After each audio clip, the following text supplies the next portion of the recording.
Алтай Қожахметов маңызды науқанға жайдары көңіл күймен келіпті. Сағат тілі 6:30-ға жетер-жетпесте өзінің тіркелген 644-ші сайлау учаскесіне балаларымның болашағы үшін келдім дейді. Бүгінде ол ең алғаш болып дауыс берді. Үстіне тіпті қазақтың шапанын киіп келіпті.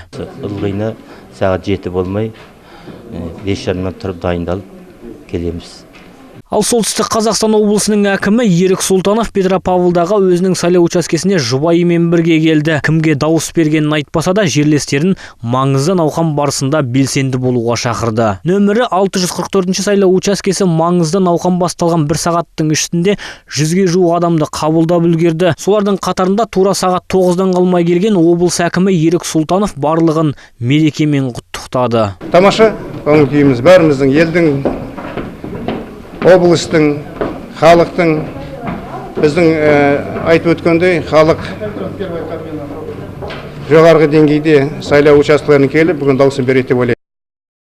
Нөмірі 644-ші сайлау учаскесінде алғашқы 2 сағаттың ішінде дауыс берушілердің 25% өз таңдауын жасап үлгерді. Сайлау учаскесі төрағасының сөзінше, көбіне таңертеңнен зейнет жасындағылар белсенді болып келіп жатыр дейді.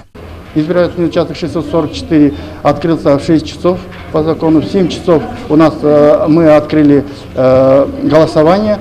Первыми на голосование пришли человек 10 где-то. На избирательном участке 1150 избирателей. На данный момент проголосовало примерно 25% избирателей.